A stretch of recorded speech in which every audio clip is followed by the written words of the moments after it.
So welcome back to the Dublin Citizens Assembly. The sound you can hear in the background is the sound of deliberative democracy at play, the sound of a Citizens Assembly.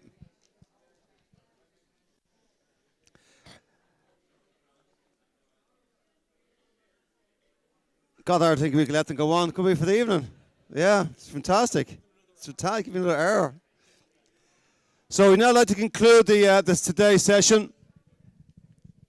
And just before we do, just some administration points. The first one is that we're meeting at 6:30 in the Griffin Lounge, followed by dinner in the O'Carlin Suite on the first floor where we were at our last session. So that's the area below this particular level. Art's ballot paper. He's exercised about the voting and types of voting available.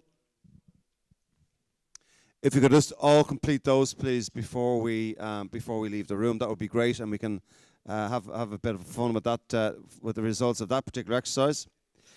So to recap, and just close out today's session in inside 2 minutes. We've had a broad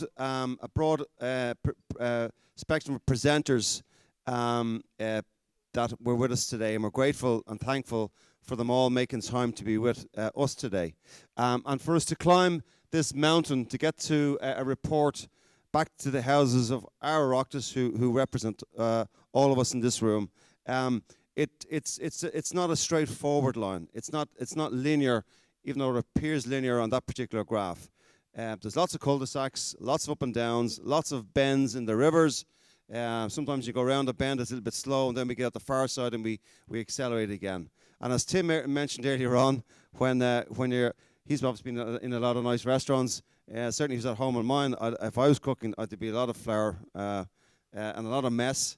But hopefully I'd make a nice dinner, bake a nice cake. So it is a little messy. It is a little bit chaotic when we get challenged. And we receive people's perception, get individual presenters when they give us their personal opinion. Doesn't mean it's the right opinion. It might be an opinion. It might take some people by surprise, might create a little bit of chaos, and that's fine. I'd rather face that harsh reality than not know about it.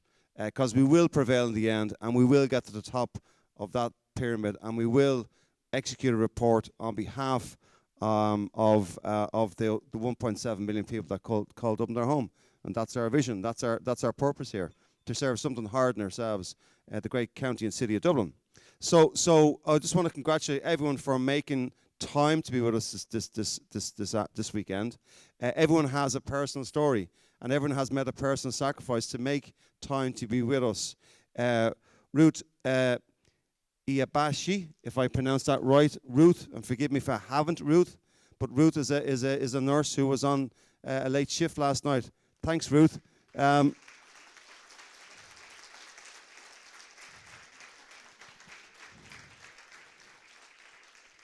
So Ruth, on her day off, made time to be with us, and I know there's 67 other individual personal sacrifices, and 12 councillors have made time out of their family life, I'm sure, to be with us again this weekend. So it is inspirational to share a room with you, and you can feel the energy there. Yes, it goes up and down, but that's the nature of these things. But as I said, we will prevail in the end. So thank you again to Teresa for closing out the session. And tomorrow morning, when we reconvene at 9:15, we will get an opportunity to pose some of those very important questions on funding and finance to Teresa and get her perspective on it. That's in the plenary feedback session. And then we'll have two chambers, the Chambers Ireland, and there are and I understand there's lots of chambers within each local authority, but we have the Dublin Chamber of Commerce coming in to speak to us, and then it's back to you as the Assembly members to let's decide and discuss what we have learned so far. So looking forward to continuing on these discussions late into the evening. That's where a lot of business is done, as we know. It's great to be back and having that social contact. So once again, well done. We will prevail in the end. We're going to climb that mountain and have a great evening. Thank you.